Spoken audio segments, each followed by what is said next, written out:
Hello and welcome to the show. I'm Jenna Morton.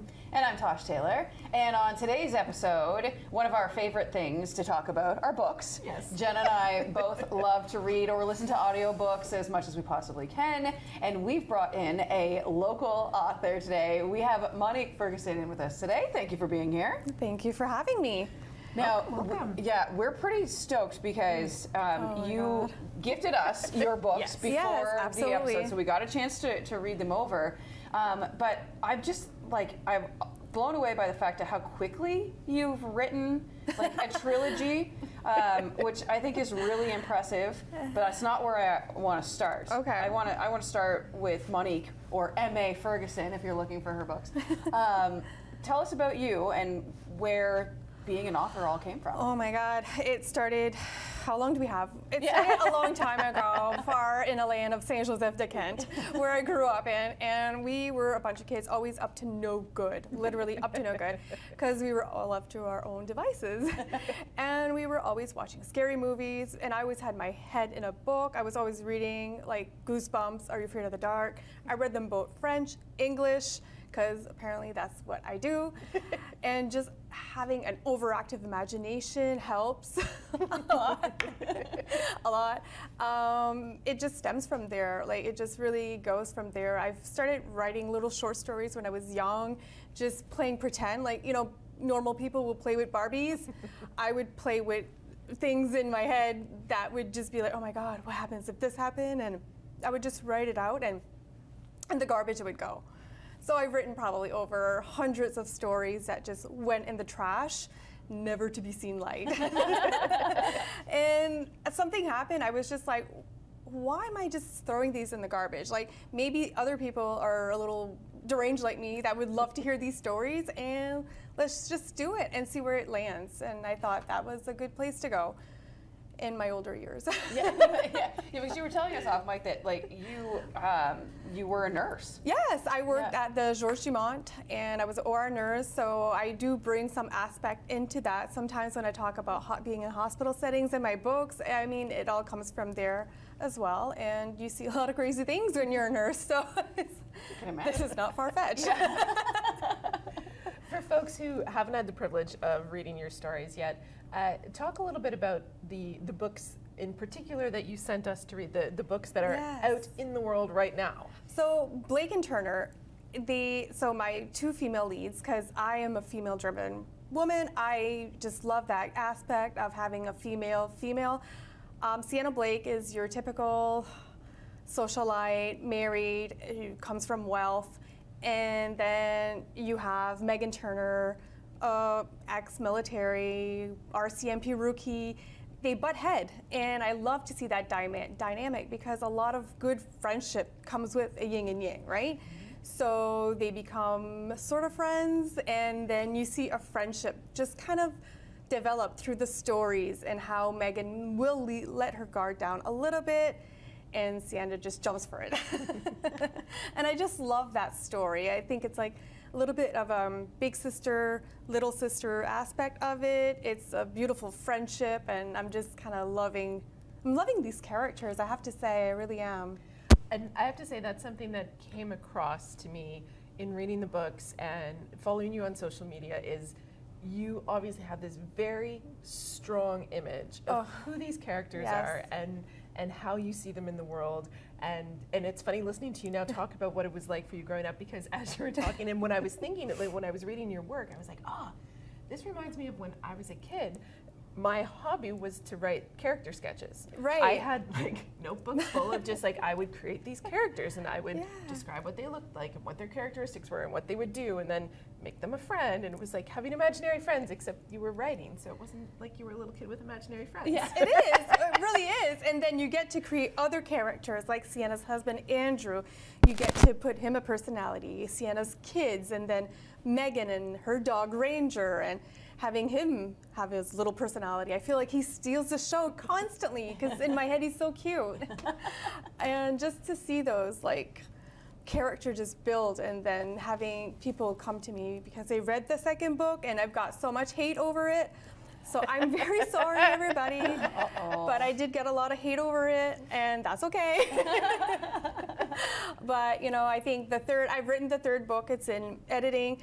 I've had the fourth book as well, almost done. That one takes a darker side. It's Prime Obsession, and it talks about more of a serial killer, because I love serial killers. Yeah. Most of us do. Reading about them. Yeah, reading about them only. Yeah. And I just like that, how it's just a little bit darker about, you really get into the head of a serial killer, and it's just so fascinating to me writing that one. I loved it. It was fascinating. A lot of research. Yeah. And is it staying a lot like in the Blake and Turner series? Or Yeah. Oh man, okay, great. So there's like Blake and Turner, like Yeah. Traffic Secret, Costs of Silence, then The Final Watch, and then there'll be Prime Obsession. Wow. And then whatever else. And then who knows what? Absolutely. Yes, absolutely. The sky's the limit. That is so cool. Yeah. So do you think when it comes to creating these characters, are they based loosely on people that you know? People that you've worked with, do you think? Probably, yes. Yeah. I think that I bring some aspect to Megan in a sense. I'm very type A. I'm very 1, 2, 3, like let's go. And but I'm also a little bit like Sienna, where I like to get my hair done, I like to get my nails done, and things like that. So, and then I have friends that are, like nerdy, and then I'm like, yeah, you're a little Natalie, and that's okay. I love that. And then, so I try to like see personalities that I've known and I've seen in people, and just kind of put that all in a bow. Yeah. Talk a little bit about deciding to write such a Canadian series, because the place really comes across that this is something that's happening in Canada. Absolutely. That was so important to me. Like, we have so much amazing authors that are American, like your staples, your Michael Connolly, James Patterson, Lee Child, like the staples. And they're all American. And I feel like, okay, well, us Canadians, we are here even more now than ever. We have, amazing writers. We have amazing places. So it's time for us to really showcase that. To really, let's go. Let's show people that Canadians, we're here. Yeah. We're here. We can make amazing books, and hope that people enjoy it. Yeah, exactly. So when it comes down to the process of starting that first book, like when you decided, okay, I've got Blake and Turner in my head, it's time to like actually get a novel out there to the world. Where do you start with that? Besides like your laptop or your paper and pen, like pretty much after research. That process, research. The amount of Research is you must have imperative. done. Yes, it's so important. And again, overactive imagination. I was reading the paper. Yes, I'm that old. I read the newspaper. I am who I am, and I keep seeing all these girls like missing and things like that.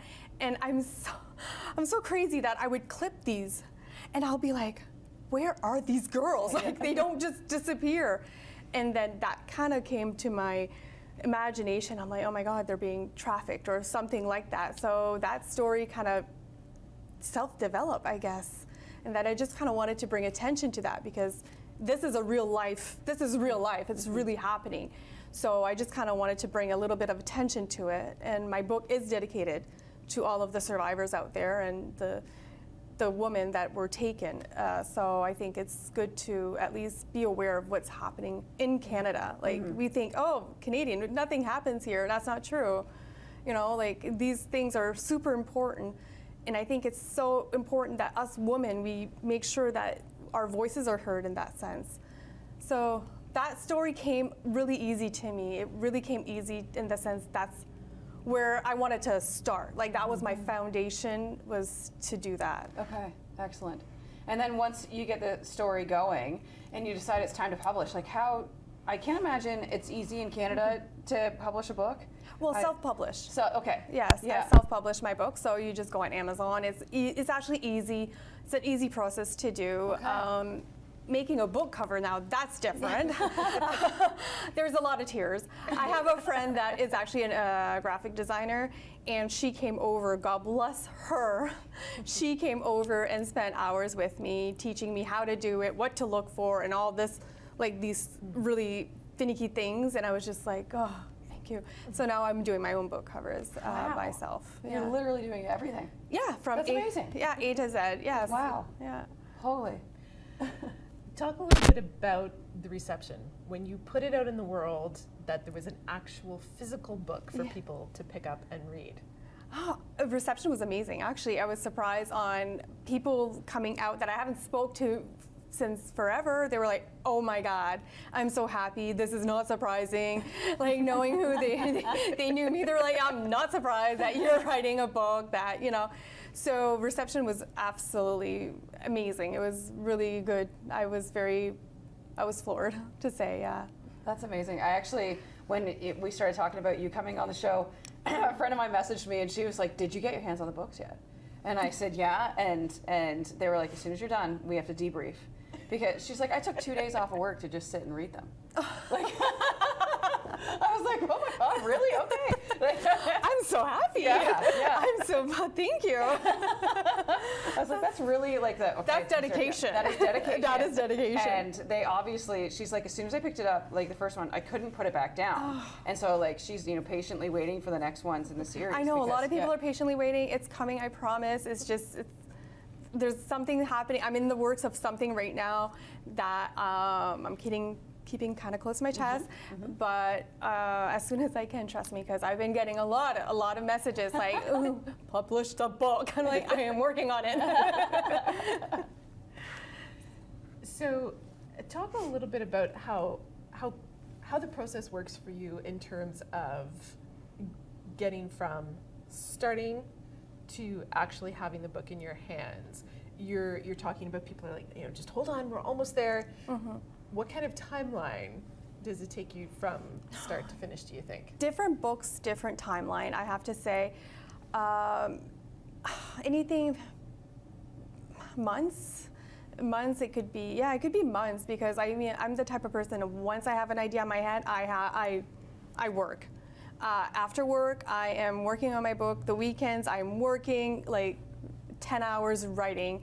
My husband will, thank God for him, cook me supper, and he's channeling his housewife. And I'm like, "Yes, please do that." He's like, I'm just manifesting me being a housewife for you when you do get into the money. It's always a running joke at our house. He's like, "Yeah," so. But yeah, I get a lot of support. But time-wise, it really depends. It depends how much I get to work on my book, to when I get to download it, edit it, and I have a beta reader that reads it, and then she'll put a bunch of sticky notes on it, another godsend, and then I'll go through them and then just see what needs to be changed and what doesn't, and kind of move from there. Where did you find these people that are doing like the beta reader? She's my good friend. Okay, so but I did wonder that, like, is that a job that somebody does, or if you are able to just bring friends in and say, "Hey, what did I mess up in here?" Yes, absolutely. Yeah. For me, it was just one of my good girlfriends. Okay. I was just like, "Does anybody like to read?" And she's like, "Me." So she just kind of took it upon herself. And I'm so happy for me that I have her. Yeah, absolutely. Because that process, I think, to me would be scary. I like to write, but my grammar is atrocious. So I can't even imagine if I was to ever write a novel, and Jenna, could you please read this? You'd be like, throw it out. Oh no, I would never say mistakes that in this book. Yeah. I would never talk anyone for spelling mistakes, because mine is atrocious. That is why spell check exists. Yes. Why dictionaries exist. Exactly. Dictionary. I know. My kids would be like, "What is a dictionary?" Yeah, it's called spell check. Yeah. See that red squiggly line? Yeah, that one. That's our dictionaries. It's true. Yes. Yeah. Okay, so I have questions about more steps, because I'd like to know. Well, if people wanted to order the books, you said that it's published through Amazon. It is. So it's on they Amazon. Just build them. Yeah. Amazon builds the book once it's ordered, kind of thing. Exactly. Cool. So what they usually do, Amazon, is they pre-print, I'll say, probably a dozen. And then when you order them, it's usually, if you have Amazon Prime, it's 2 days. But other than that, there are chapters as well. Excellent. Congratulations. Thank you. Thank you. That's awesome. Yes. Yeah. Yeah, I have to say, our chapters is fantastic. They're for amazing to work with. supporting local authors, and I've noticed the past couple of months especially, it's just been an increase in the number of folks they've had in for signings and in-store Absolutely. events, and it's fantastic to see. Yeah, I you had a done couple. Yes, I had a couple signing with chapters, and I've had nothing but amazing experience with them. They're amazing to deal with. They're just yes, absolutely yes. That's really cool. What do your kids think about it? They don't care. Can I be honest? Yeah. They're like, I don't really read, Mom. I have teenagers. Yeah. They don't care. And this is why I'm writing the books, is because they're teenagers. What else am I going to do with my time? True. They don't want me to hang out with them. Yeah, they yeah. just are, they're teenagers. Yeah. I don't know if you guys have teens at Yeah, home. not yet. They're getting there. Yeah. But yeah, Yeah. so they don't care. Yeah. But someday you'll have that to leave them, which I think is really cool. Absolutely, Yeah. absolutely. Yeah. But one thing I did want to talk about is I have a new series coming up because I'm crazy. Because you have all the time in the world, apparently. Absolutely, yeah, absolutely. So this book will be with a female again. It'll be about Reese Falcon. She's a CSIS agent. So that would be, a lot of people compare that to our American CIA. Okay. So I'm in the process of writing her book. And so I just kind of wanted to bring that also forward. I Yeah. wanted to talk a little bit about her because she is such a phenomenal woman. And that will be also very Canadian as well. So I wanted to have people read books that are CIA, Yeah. but Canadian, right? Yeah. Even if CSIS is not like the CIA, it's fiction. It's Yeah. fiction. So a little bit of explosion is fun for people. So why not give the people what they want? Yeah, it's true. So I also want people to have that option, when they're thinking about a book that's American or Canadian, if they have that option to choose Canadian, I want to make that choice available for them. And I think that's also important to do it as well. Yeah, and women leads is in these Yes. police roles, now I'm starting to wonder if you potentially had a desire to actually be a police officer. My mom said I would have been a terrible police officer. She told me this because I said, Mom, I'm going to be a police officer. She goes, Lord Almighty, please don't. She said, you'd be like, shoot first and ask question later. I'm like, valid. Valid. Okay, fair enough. Shoot them in the kneecap. I mean, they're fine. Yeah. No, but my mom said no way. I think the nurses is the way to go too, because then you're seeing those, because you're also doing a lot of it on the health aspect too, right? So and I don't want to give too much of the book away, but there's a lot of autopsy information in there and stuff like that. So there's a lot of things that someone like you and I who don't know anything about that, it was written really well in layman's terms as well. So it didn't matter that I didn't know anything about an autopsy or forensic science or who's the other one that's doing the cyber stuff? I'm like, Oh yeah, Natalie. Yes. my goodness, the research that you put into these blows my mind because I love can't. research. Yeah, well, you must. I love research. Yeah. I love researching because I love learning. Right. I'm always going to be a student, right? And I love learning. So you learn these things and you're like, oh my God, I didn't know that. And especially for autopsies, I could have went more into depth. Yeah. But why? And for what purpose? And for what reason? Yeah. If I'm the only one that will understand it, then it makes zero sense. So make it so readers will know, oh, this is what is happening, right? So I'm happy to hear that you liked it like that. Yeah, exactly. No, it felt like I understood everything that was going on. So that for me is a big deal because if you get too cryptic or too something right off the hop, I'm out the door. So I'm happy. Yeah. And some books in that genre, that kind of crime thriller, Yes. suspense, they are very heavy because some people, that's what they want. They want that Heaviness. weight. They want Yes. really long books that, go through all those details. But a lot of people, I think, especially our demographic, is looking for a little bit of a lighter read in terms of the brain power it takes, right? To sit there with it. Absolutely. And the fact that you could sit and get through it in a weekend rather than, this is going to this is a 600-page book I need to sit down with. And that's great if that's the space you're in and the time absolutely. you have. But yes, when you're on the go and you've got kids, you've got things, you're like, I want a crime thriller, Canadian, not going to tax that part of my brain that needs to try to decipher the autopsy. Exactly. Make me feel like I'm So not true. smart enough to be reading it. Yeah. Yes, Yeah. no, that's Yeah. that's definitely not what I want to do. Yeah. But I also want to put like for me, endings are a big deal. Mm-hmm.